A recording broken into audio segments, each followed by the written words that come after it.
Bueno, la iglesia de Corinto estaba enfrentando muchísimas cosas, pero una de ellas era que están enfrentando serias dudas y divisiones sobre los aspectos fundamentales de la fe. Ellos estaban luchando contra una influencia de creencias culturales de la sociedad greco-romana. Y esto generó discusiones fuertes en Corinto sobre la moralidad sexual y sobre la resurrección. Algunos creían que las acciones del cuerpo no afectaban el alma y esto los llevaban a hacer prácticas inmorales. Todo esto vino por la influencia del platonismo. Platón sostenía que el alma es inmortal y superior al cuerpo, lo que llevó a una visión donde lo material era considerado inferior a lo espiritual. Y la consecuencia de esto es que algunos en la iglesia comenzaron a dudar de la resurrección futura. Muchos empezaron a llevar una vida licenciosa. Usted sabe que una vida licenciosa es una vida desenfrenada, es una vida atrevida. Como decía, lo que yo haga aquí no afecta a mi alma, yo puedo vivir como yo quiera. Yo puedo hacer lo que yo quiera. Entonces la preocupación principal del apóstol Pablo es restaurar la verdad del evangelio entre los corintios y recordarles que su fe debe estar firmemente anclada a los hechos históricos de la muerte y resurrección de Cristo, como lo vimos el domingo pasado. Entonces la verdad que yo quiero compartirles hoy es que si Cristo resucitó, nosotros creyentes también vamos a resucitar con Él. Porque si no fuera así, nuestra fe fuera inútil y viviéramos sin esperanza.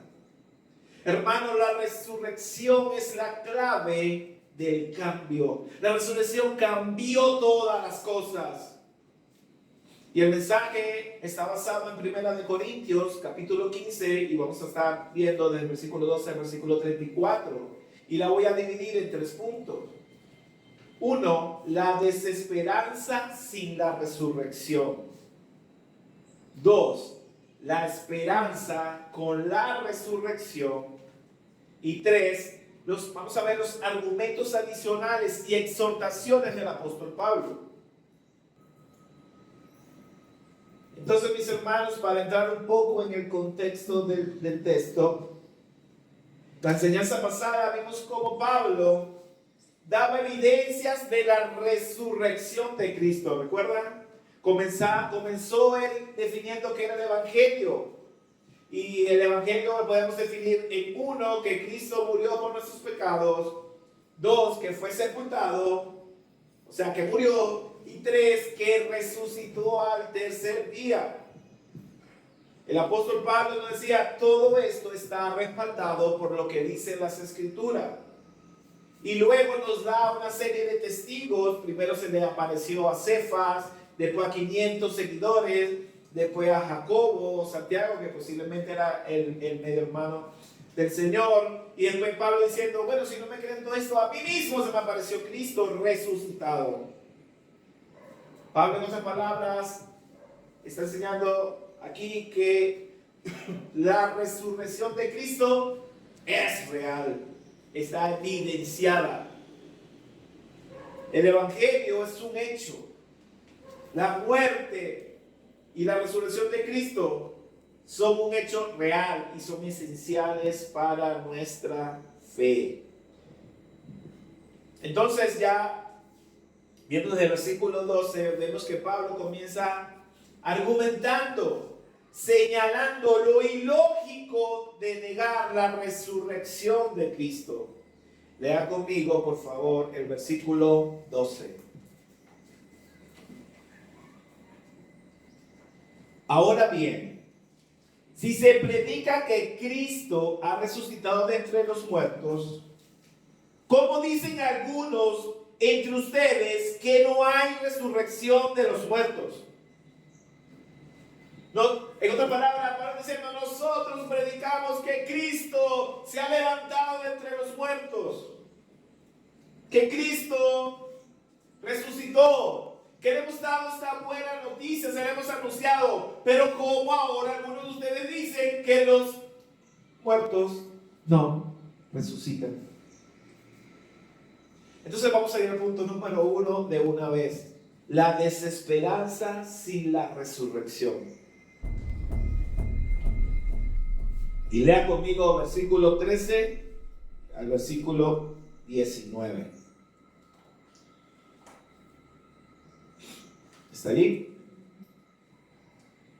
Y si no hay resurrección de muertos, entonces ni siquiera Cristo ha resucitado. Y si Cristo no ha resucitado, vana es entonces nuestra predicación y vana también la fe de ustedes. Aún más, somos hallados testigos falsos de Dios porque hemos testificado contra Dios que Él resucitó a Cristo. ¿A quien no resucitó? Si es verdad que los muertos no resucitan. Porque si los muertos no resucitan, entonces ni siquiera Cristo ha resucitado. Y si Cristo no ha resucitado, la fe de ustedes es falsa. Todavía están en sus pecados. Entonces también los que han dormido en Cristo están perdidos. Si hemos esperado en Cristo para esta vida solamente, de todos los hombres somos los más dignos de lástima. Hermanos, si Cristo no resucitó, tú y yo estamos perdiendo el tiempo en ese lugar. Entonces todo lo que le estamos predicando sería inútil. Y por tanto, la fe que decimos profesar también es inútil, es vana, no sirve para nada.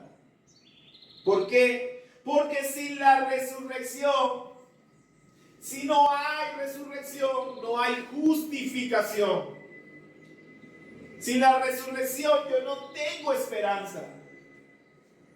Romanos 4, 23, 25 nos enseña que nuestra fe será contada por justicia, porque creemos en aquel que levantó de los muertos a Jesús nuestro Señor, que fue entregado a causa de nuestras transgresiones y resucitado para nuestra justificación, como lo vimos en la meditación. Y Pablo dice, si Cristo no resucitó, nosotros estaríamos diciendo una mentira acerca de Dios, pues afirmamos que Él resucitó a Cristo. Si en realidad los muertos no resucitan, entonces Cristo tampoco resucitó. Y ahora, hermano, si esto fuese verdad, esto traería consigo una consecuencia terrible. Porque si Cristo no resucitó, de nada sirve que nosotros creamos en Él, pues nuestros pecados no han sido perdonados. Y a los que antes creyeron en Cristo pensando que iban a morir porque iban a resucitar, entonces ellos también están perdidos. Si nuestra esperanza es que Cristo nos ayuda solo en esta vida, hermano, nosotros somos dignos de lástima. Hermano, ¿entiendes la gravedad del problema al decir que Cristo no resucitó? Porque si Cristo no resucitó, nuestra esperanza, nuestra fe, eso es nulo, no es nada. Y ahora Pablo nos afirma esta esperanza en la cual tú y yo descansamos. Y vamos al punto número 2. La esperanza con la resurrección.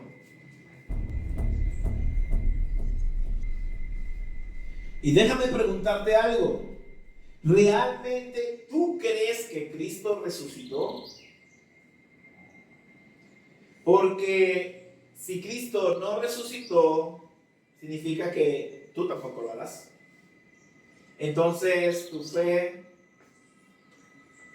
no sirve para nada. Entonces tu esperanza es nula. Sin embargo, y vamos al versículo 20, Versículo 20. Pero ahora Cristo ha resucitado de entre los muertos, primicia de los que durmieron. Ay, hermano. Versículo 20. Pablo dice, sin embargo, ustedes dicen eso, pero Cristo resucitó. Cristo ha resucitado. Y esto nos da esperanza. Porque versículos anteriores, Él nos dio las evidencias de un Cristo resucitado. Cristo sí se levantó de entre los muertos. Y es el primer fruto de una gran cosecha. El primero de todos los que murieron. Y usted preguntará, no entiendo eso, porque que yo sepa, antes de Cristo ya hubo resurrecciones, ¿sí? Vamos a ver algunos ejemplos. El hijo de la viuda de Sarepta, el profeta Elías resucitó su hijo. El hijo de la Sunamita, Eliseo, resucitó el hijo.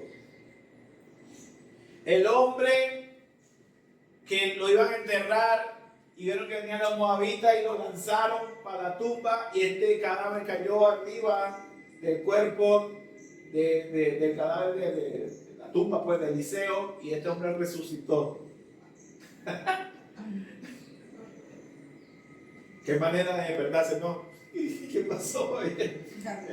Pero resucitó. ¿Recuerda la hija de Jairo? El Señor la resucitó. El hijo de la viuda de Naín también resucitó. Lázaro también resucitó. ¿Cómo tú me dices que Cristo es el primero? Vea lo que Pablo está hablando aquí. Esto es glorioso. Y usted ahora sí va a entender por qué Pablo lo dice. Este tipo de resurrección que Pablo habla no es una simple resurrección. Pablo lo que está diciendo aquí es que Cristo es el primero, es la primicia de todos los que durmieron con la fe en Dios. Él es el primero en ser resucitado con un cuerpo glorificado. ¡Wow! No es que Él se levantó de los muertos a volver a morir. ¡No! Cristo no. Cristo fue el primero en resucitar con cuerpo glorificado. Y Éxodo 23:19 nos enseña que el pueblo debía llevar lo mejor o los primeros frutos de su campo. Y así, al referirse a Cristo como una primicia, Pablo indica que la resurrección de Cristo es en principio lo mejor de todo lo que viene. Así como el pueblo de Israel recogían los mejores frutos, la mejor cosecha, y lo llevaban al templo, porque era lo mejor y lo primero. Así Pablo está comparando al Señor Jesucristo. Es lo mejor, es lo primero de lo que viene. Ay, hermano, si esto no te da esperanza, entonces usted está muerto. Si usted se queda sentado en la silla y no siente emoción, usted está muerto. Porque al saber que nuestro Señor y Salvador Jesucristo es el primero en ser resucitado de esta manera, esto debe producir en nosotros alabanza, debe producir en nosotros gratitud, alegría, dar gloria a Dios por los planes eternos de nuestro Señor. ¡Wow! Y viene Pablo y ahora va a hacer un contraste. Vamos al versículo 21 y 22. Hace un contraste aquí, mira. Porque ya que la muerte entró por un hombre, también por un hombre vino la resurrección de los muertos.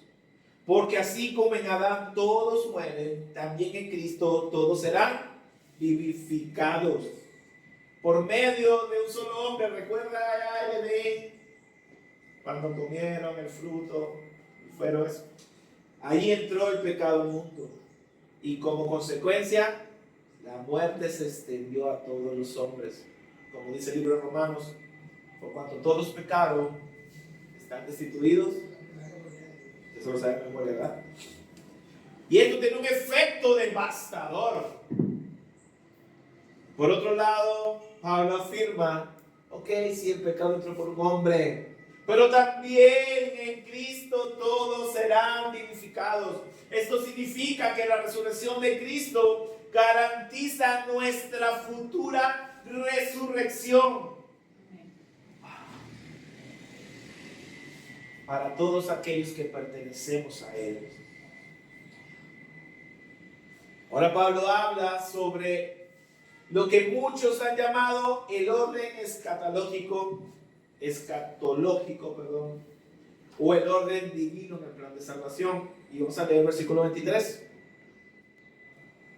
Pero cada uno en su debido orden. Cristo, las primicias, luego lo que son de Cristo en su venida. Cristo fue resucitado como el primero de esta gran cosecha.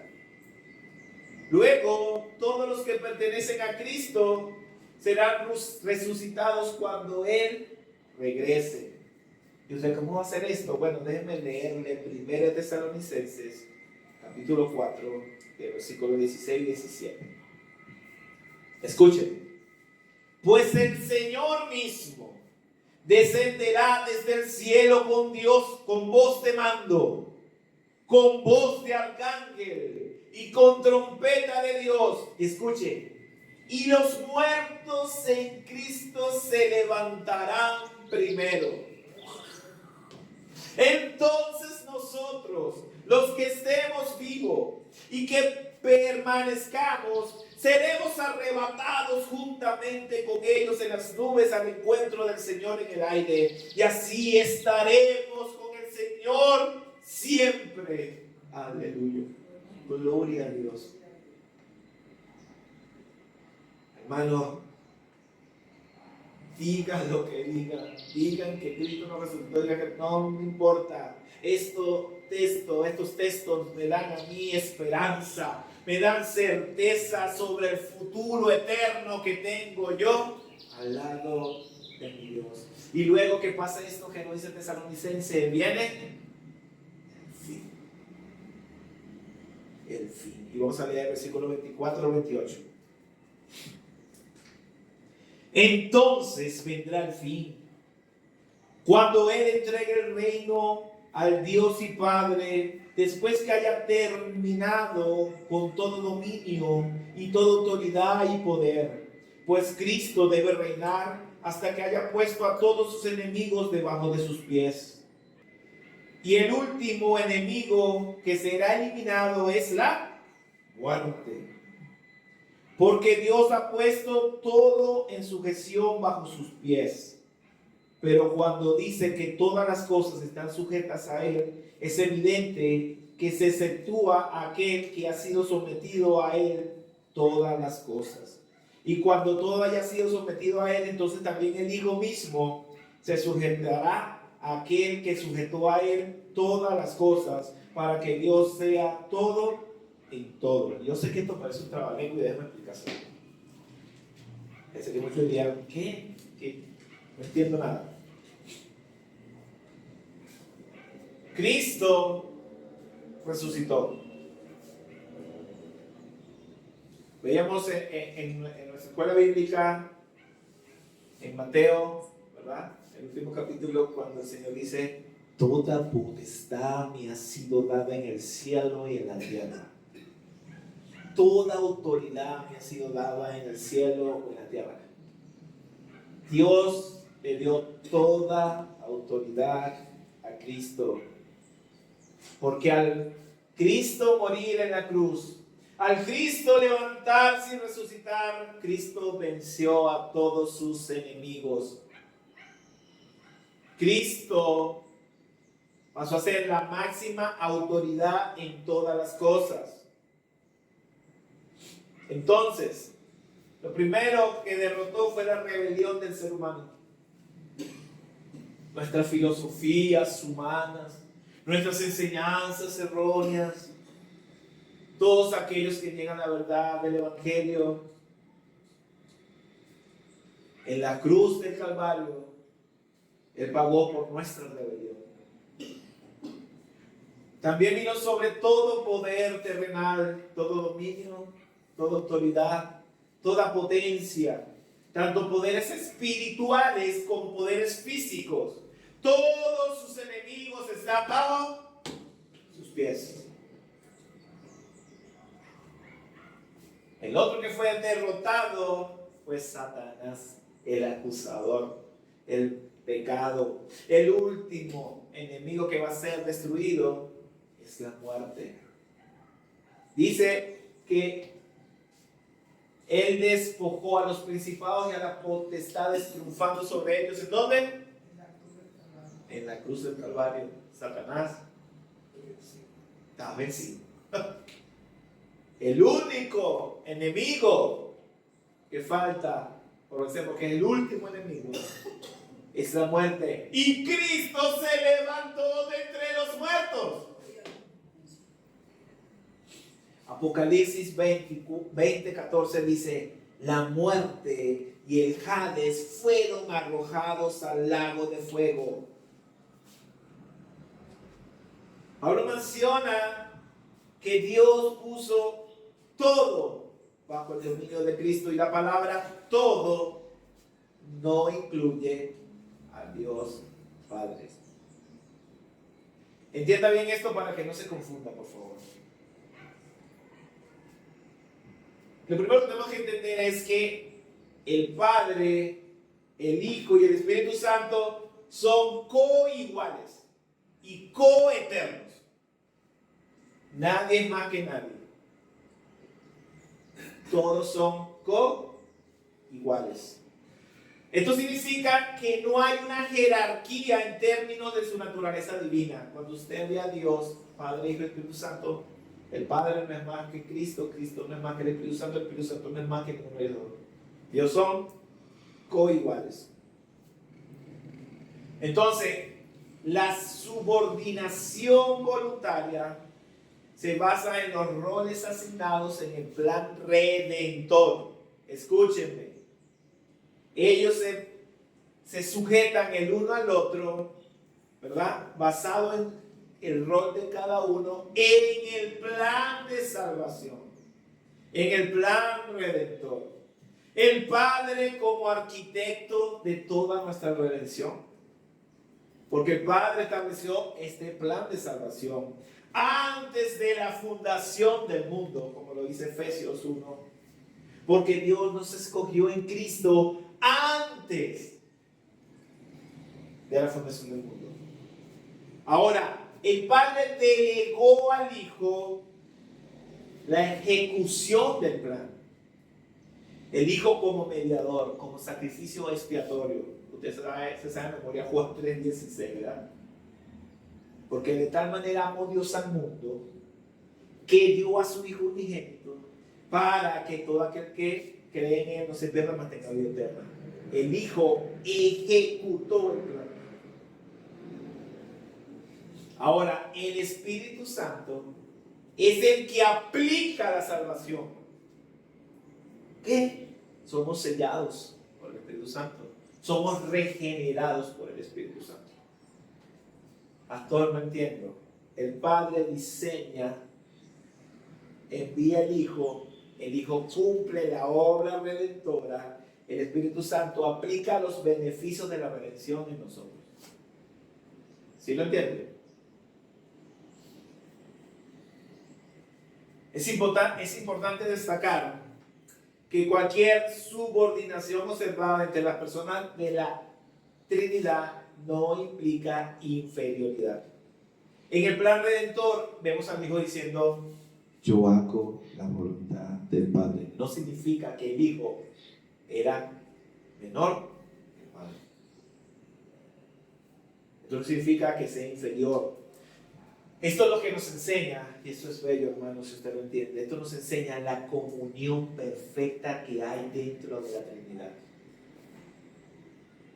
Es una comunión que no vamos a entenderla, que no vamos a poder comprenderla. Entonces, aclarado este punto, vamos a ver que el Padre fue quien puso todo bajo la autoridad de Cristo. Y cuando todo esté bajo el dominio del Hijo, Él mismo se pondrá bajo la autoridad de aquel que le dio la autoridad. Así Dios estará sobre todas las cosas, pues Él es quien puso todo bajo el dominio de Cristo. Por eso es tan importante la resurrección. Hermanos, si Cristo no resucitaba, Filipenses capítulo 2, versículo 9 dice: por lo cual Dios también lo exaltó a lo sumo y le confirió el nombre que es sobre todo nombre, para que al nombre de Jesús se doble toda rodilla de lo que están en el cielo, en la tierra y debajo de la tierra, y toda lengua confiese que Jesucristo es Señor, para la gloria de Dios Padre. Si Cristo resucitó, hermano,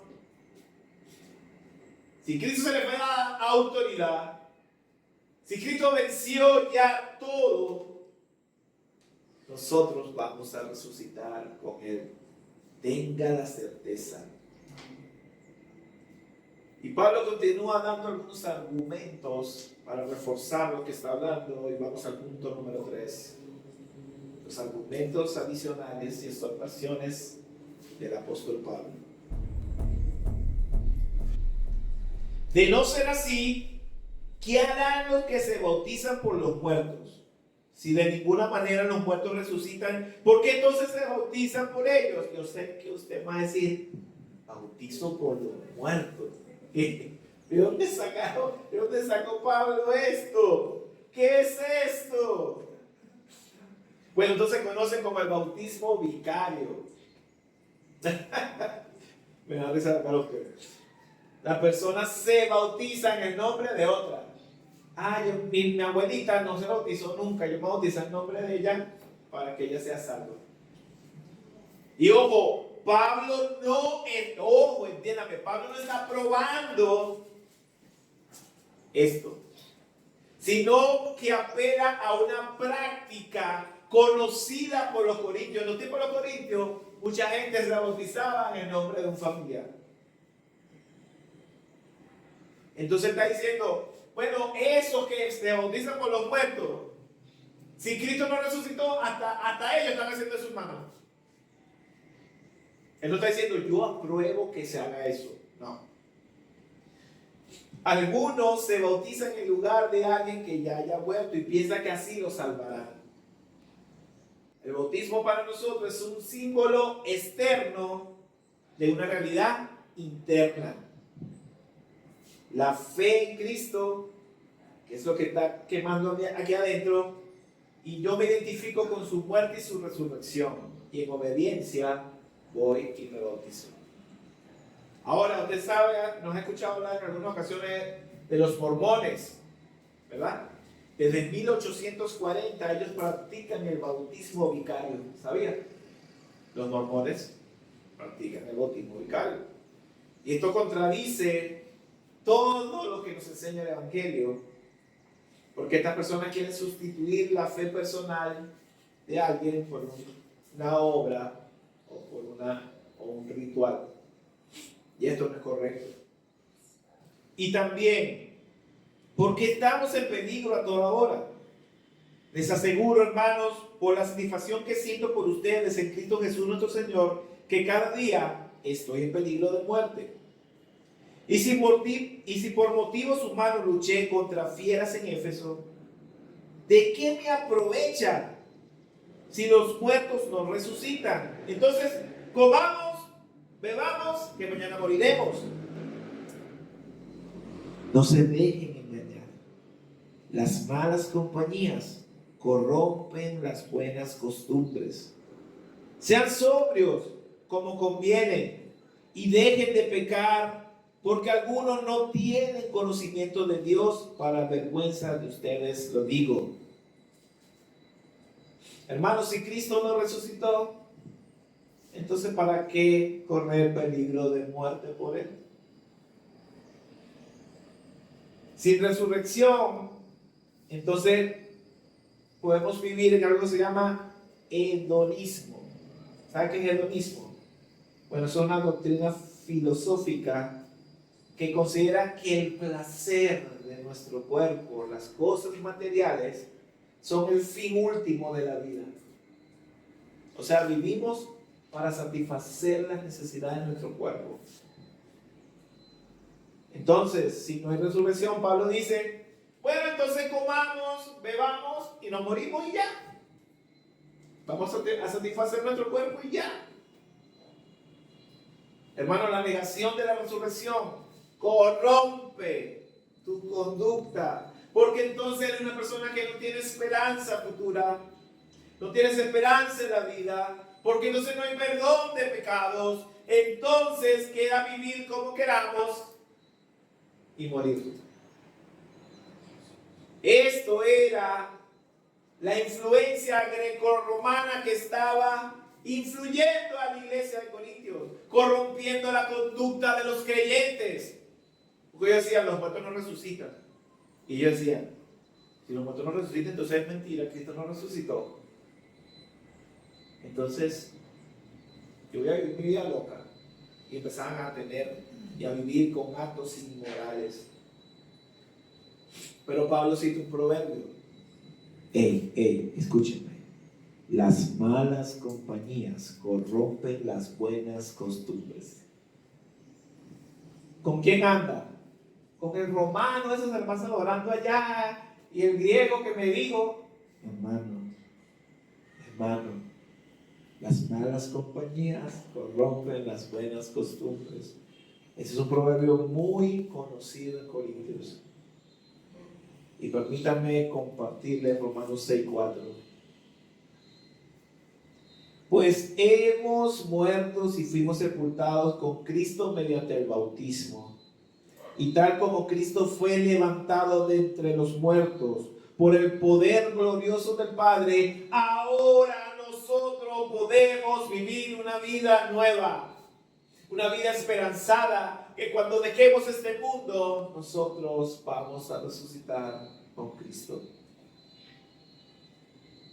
Ya no voy a decir comamos, bebamos y moriremos. No, yo tengo esperanza y yo vivo en función a esa esperanza.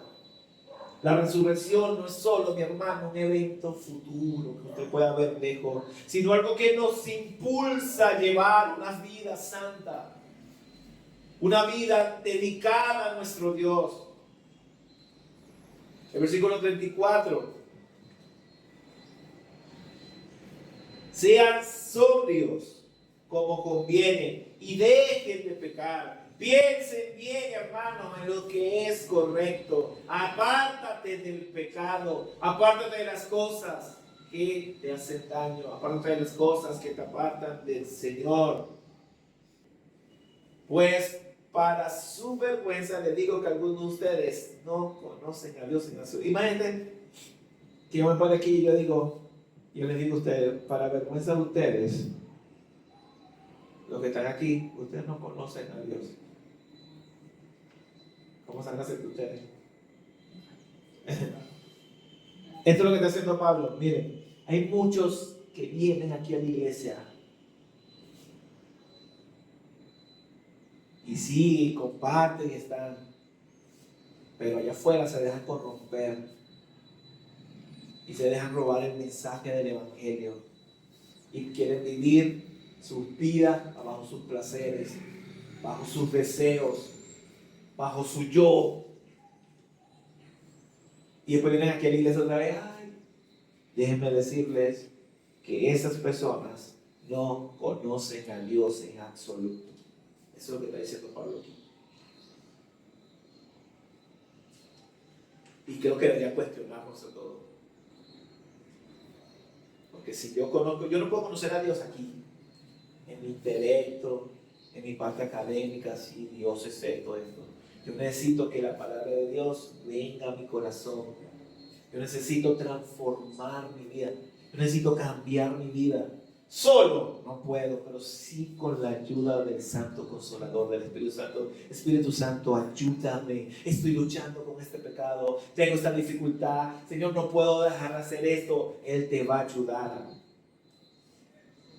Yo puedo saber mucho de la Biblia, mi hermano, como nos compartía el hermano anoche en nuestra reunión virtual. Puedo saber muchísimo la Biblia, pero si yo no vivo la Biblia, hermano, me estoy engañando a mí mismo, como dice el libro de Santiago. Yo necesito ser hacedor de esta palabra, no simplemente oído. Hermanos, si se da cuenta, la resurrección cambió todo. Es la clave del cambio. Entonces, con la resurrección todo cambia. Cristo es la primicia de los redimidos. Así como Cristo fue resucitado con un cuerpo glorioso, tú y yo también lo vamos a hacer. Esto nos garantiza que los que están unidos a Él por la fe, también vamos a resucitar con Él. Es una garantía.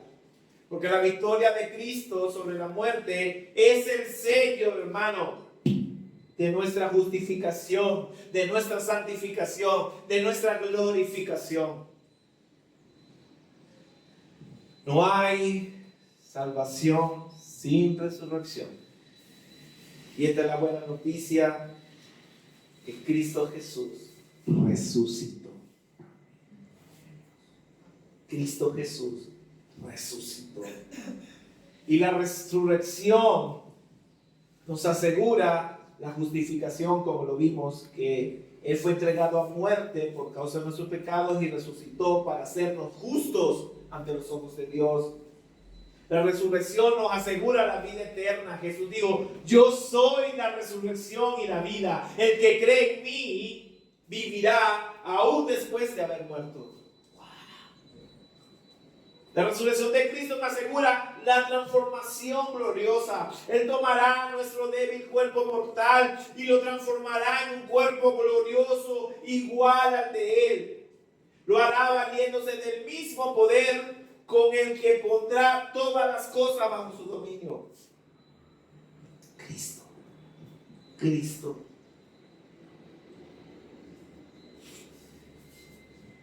Yo al ver este mensaje de hoy, esto tiene que darme firmeza en la fe. Porque la resurrección de Cristo no es un cuento de hadas. No fue Walt Disney que hizo un guión para que hicieran una película. No, la resurrección de Cristo está basada en hechos históricos y reales. Y es esencial para mi fe. La resurrección de Cristo me hace vivir con esperanza, hermano. ¿Cuántas veces le he dicho que yo sueño ese momento cuando esté delante de Dios? Digo: Señor, ¿cómo será ese momento?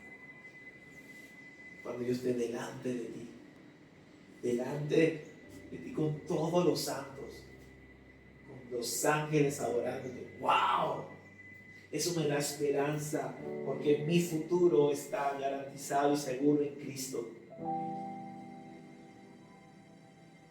Ahora, esto también, al ver la resurrección de Cristo, me lleva a que la misión que tenemos como iglesia es urgente. Yo debo predicar esto a los demás.